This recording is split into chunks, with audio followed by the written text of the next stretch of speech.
দেখো ঋত্বিক,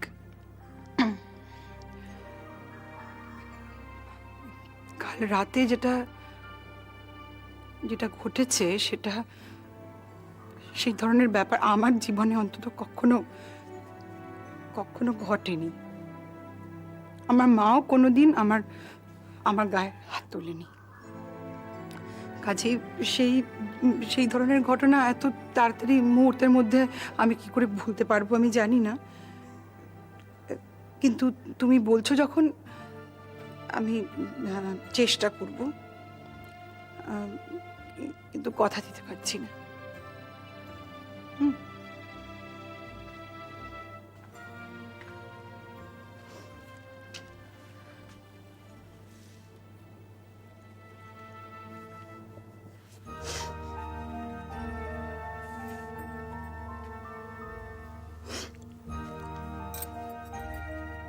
ঠিক আছে, তুমি তুমি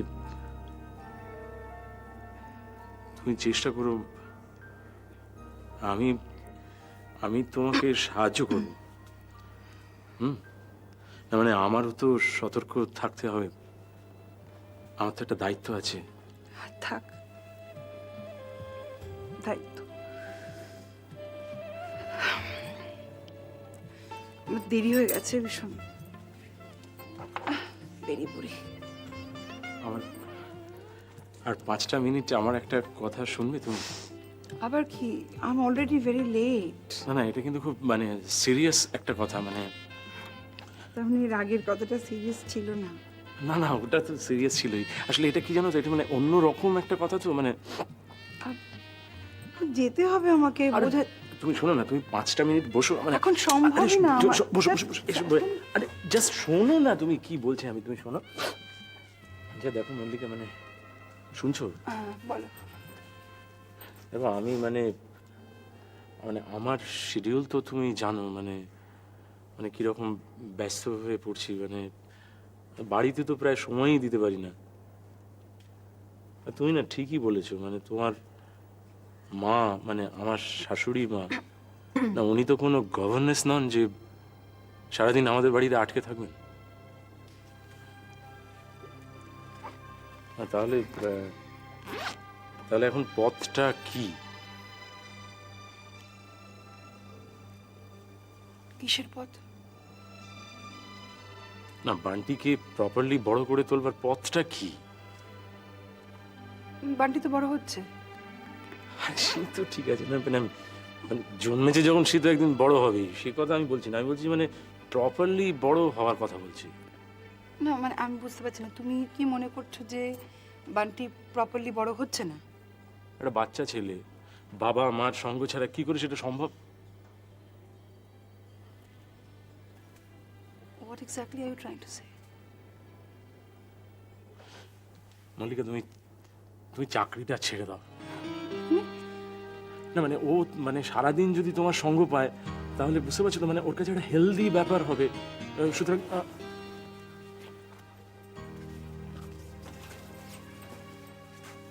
ও সারাদিন তোমার সঙ্গ পেলেও তো খুব হেলদি ব্যাপার হতে পারে। মানে ও তো এমন স্টেজে নেই যে ওর এখন ব্রেস্ট ফিডিং এর প্রয়োজন, যে মাকেই বাড়িতে থাকতে হবে, তার তো কোনো মানে নেই। তোমার মাথায় যখন আইডিয়াটা এসছে তুমি কাজটা ছেড়ে দাও। দেখো মল্লিকা, তুমি খুব ভালো করে জানো যে আমি সামান্য হলেও তোমার চাইতে বেশি টাকা রোজগার করি। হ্যাঁ, কিন্তু সাধারণভাবে থাকার জন্য যেটুকু টাকা দরকার সেটুকু আমি রোজগার করি, এবং প্রতি মাসে আমি 4-5 জন মানুষকে বেঁচে উঠতে সাহায্য করি। সেই আইডিয়ালিজম। ন্যাচারালি। তবে তোমাকে আইডিয়ালিজমের কথাটা বলাই ভুল হয়েছে, তুমি তাতে বিশ্বাস করো না। বরং আমার এইভাবে বলা উচিত ছিল যে প্রতি মাসে তোমার অ্যাডগুলো দেখার জন্য 4-5 জন মানুষ, 4-5 জন দর্শক আমি বাঁচিয়ে দেবো।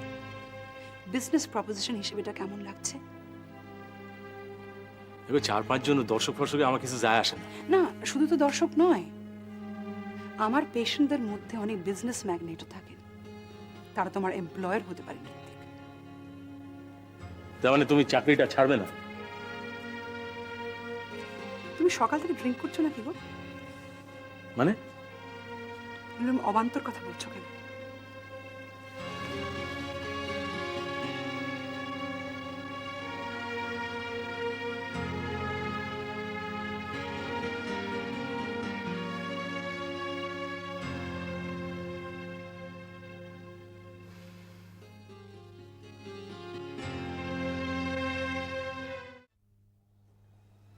তো খুব চেষ্টা করেছিলাম, মনের ভিতর থেকে চেয়েছিলাম যে আমার ঋত্বিকের সম্পর্কটা অটুট থাকুক, ঠিক আগের মতো হয়ে যাবে, সুন্দর হয়ে থাকবে। ভেবেছিলাম যে বানটিকে কেন্দ্র করে আমাদের মধ্যে হয়তো একটা বোঝাপড়া তৈরি হবে, কোনো অশান্তি থাকবে না আর।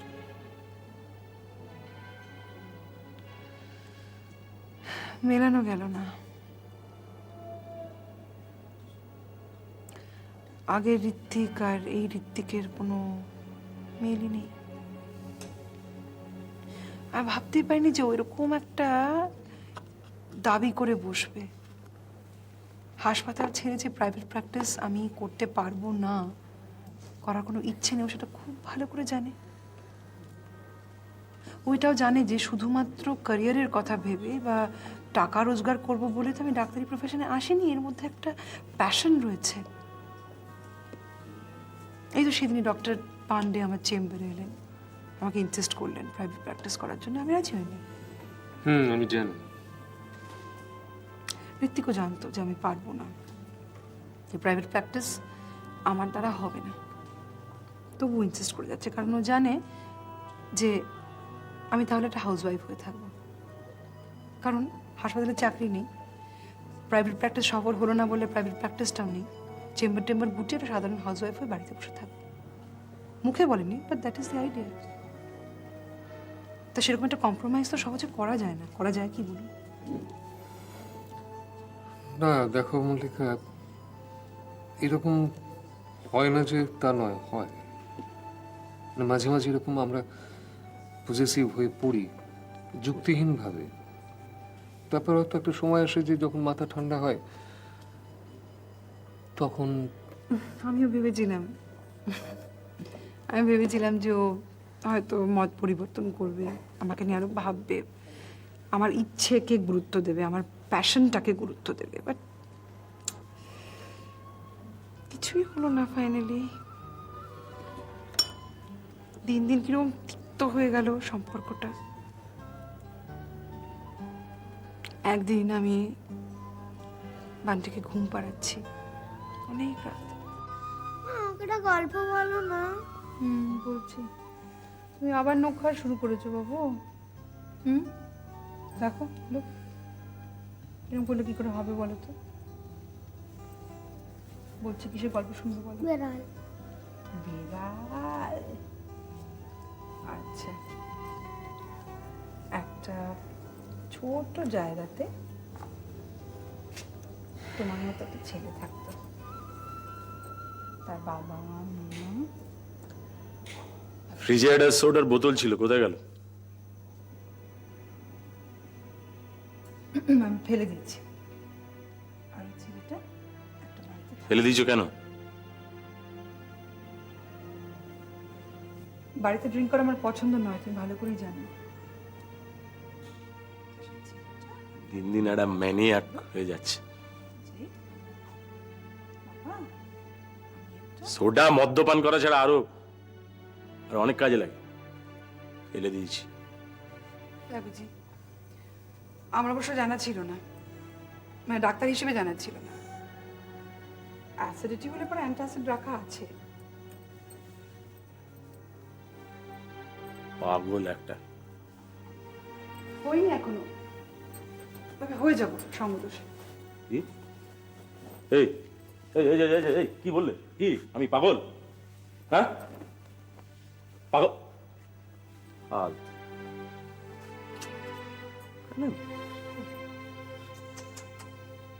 এই শোনো মল্লিকা, আমার মনে হয় কি জানো তো, এই আমাদের পরস্পর কথা বন্ধ করে দেওয়া উচিত। তাহলে অন্তত বিয়েটা টিকে থাকবে। ঠান্ডা, নিষ্প্রাণ, শক্ত, এই ধরনের বিয়ে তো আমি টিকে রাখার কোনো যুক্তি পাই না। ও তাই নাকি? আচ্ছা আচ্ছা আচ্ছা, পথে এসো, আসল কথাটা এবার বলো।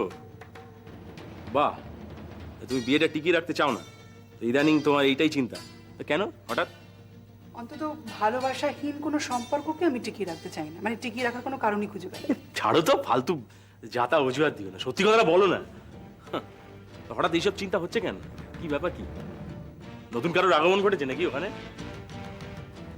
তুমি সকলকে ওই তোমার বিজ্ঞাপনের মেয়েদের মতো ভাবো নাকি? হ্যাঁ, এই মল্লিকা, তুমি ভালো করে জানো যে এই কথাটা তুমি ঠিক বললে না। বিজ্ঞাপনের মেয়েরা আর যাই হোক তোমার মতো প্রিটেনশিয়াস না। কি বললে? রাগ হলো নাকি? রাগ হয়ে গেল? তো সত্যি কথা বললে ওরকম রাগ হয় মাঝে মাঝে। আর যারা তোমার মতো এরকম ফ্লরেন্স নাইটেঙ্গেলের মতো হাবভাব করে না, ও তাদের কথাকে আমি পাত্তা দিই না। Mind your language. কি ল্যাঙ্গুয়েজ, কি হোয়াট কাইন্ড অফ ল্যাঙ্গুয়েজ? কি বলছো? কি সারা জীবন তুমি কথা বলে যাবে, আমি কিছু বলবো না? শোনো, তুমি অন্য ঘরে যাও তো, আমার তোমার সঙ্গে কথা বলার কোনো প্রবৃত্তি হচ্ছে না এই মুহূর্তে। তা কেন কেন প্রবৃত্তি হচ্ছে না কেন? হ্যাঁ, এতদিন তো খুব প্রবৃত্তি হতো, আজকে ওটা কি ঘটলো যে প্রবৃত্তি হচ্ছে না? প্রবৃত্তি হচ্ছে না। তো বুঝতে পেরেছি, তোমার এই স্পন্দনে বোধহয় নতুন কোনো ডক্টর এসেছেন, হ্যান্ডসাম। কি কি চেঁচি কি হবে? চেঁচি কি করবে তুমি আমার? হ্যাঁ, বাবা, তুই মাকে সবসময় বকো কেন? এই চুপ করো তো, একদম কথা বলবো না তুমি। আমি বলিস না যখন কথা বলবো। কি হচ্ছেটা কি? কি কি তুমি ওর গায়ে হাত তুলছো কেন? বেশ করছি। তা আমার ছেলে তো, আমার ছেলেকে আমি হাত তুলছি, তোমার গায়ে তো হাত দিইনি। না, মানুষ নই তো, যত মানুষ তুমি, তোমরা সব মানুষ, আমি তো মানুষ নই। চুপ কেন করবো? কিসের চুপ? তোমার লজ্জা করছে না? তুমি ছেলেরকে বাবার এগেন্স্টে বিষিয়ে দিচ্ছ। সেবা করে ওরা, আবার সেবা। আর দেখো, ওসব ড্রামাটিক এক্সিট আমার কিছু যায় আসে না। এই যে শুনে রাখো ভালো করে, আমার কিছু যায় আসে না। রাগ না কাছে ওসব রাগে কিছু।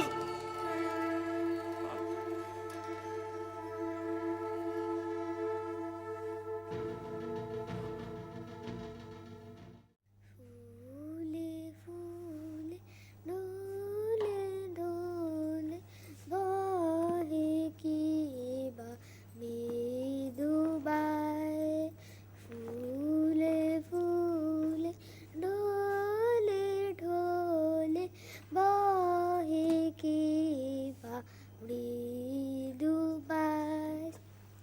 তোটিনি এলো তুলে কল্লালে চলিয়া যায়।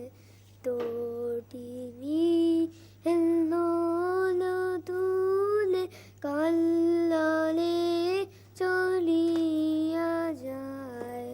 পিককি বা কুঞ্জে কুঞ্জে পিককি বা কুঞ্জে কুঞ্জে কুহু কুহু কুহু গায়ে। কি জানে কিসের লাগে প্রাণ করে হায় হায়। ফুলে ফুলে ডোলে ডোলে বহে কি বা মৃদুবায়। ফুলে ফুলে ডোলে ডোলে। চলো বাবু,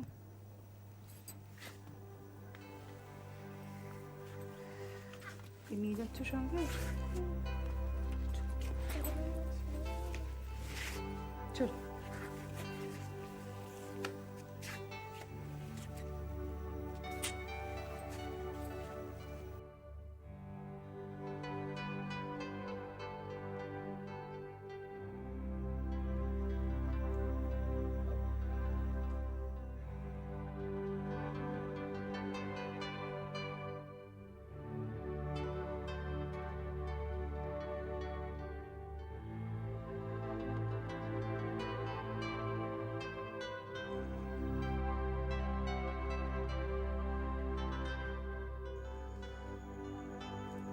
সেদিন রাত্রিরে ঘুমোতেই পারিনি।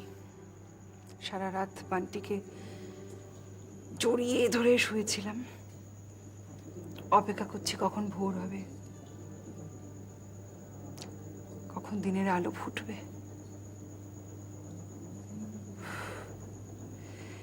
একটা রাত যে এত দীর্ঘ হতে পারে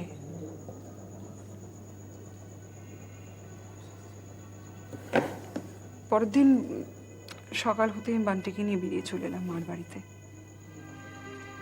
বরাবরের মতো। আর কোনোদিন যে ফিরে যাব সেটা মাথা থেকে সরিয়ে দিয়েছিলাম। ঋত্বিক আসেনি এই বেরিয়ে বাড়িতে? যেতে। না, এসছিল, মার সঙ্গে কথা বলতে এসছিল, আমার সঙ্গে কথা বলবে বলে এসেছিল, কিন্তু আমি কথা বলিনি, দেখাই করিনি। আমি টেলিফোন করেছিল, ফোন নামিয়ে রেখে দিয়েছিলাম। কারণ আমার একটা কথা মনে হয়েছে যে বান্টি বড় হচ্ছে, ওর চোখের সামনে এই ঘটনা যেন আবার না ঘটে। একে অপরের প্রতি রেসপেক্ট যখন হারিয়ে ফেলেছি, এই সম্পর্কটা রাখার কোনো মানেই হয় না।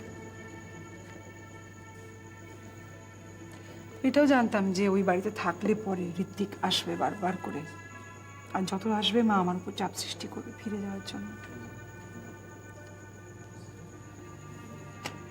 তাই নতুন একটা বাড়ি দেখে শিফট করলাম। কিন্তু এভাবে কি তুমি পালিয়ে থাকতে পারবে?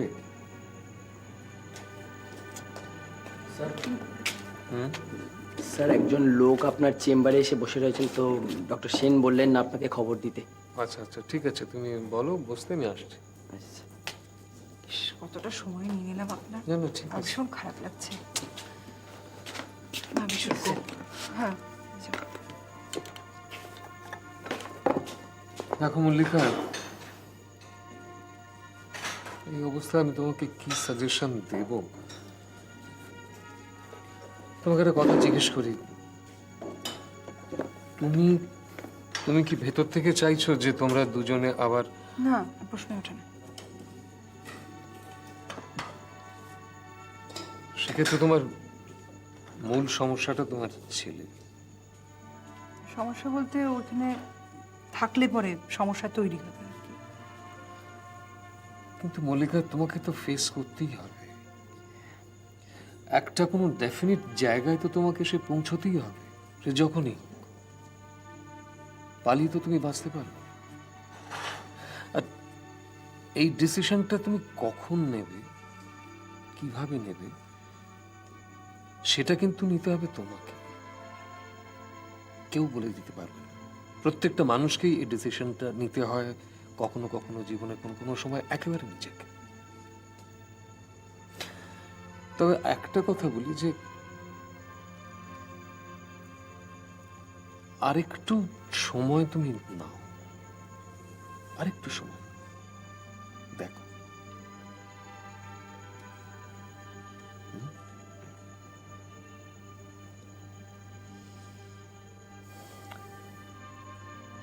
চল।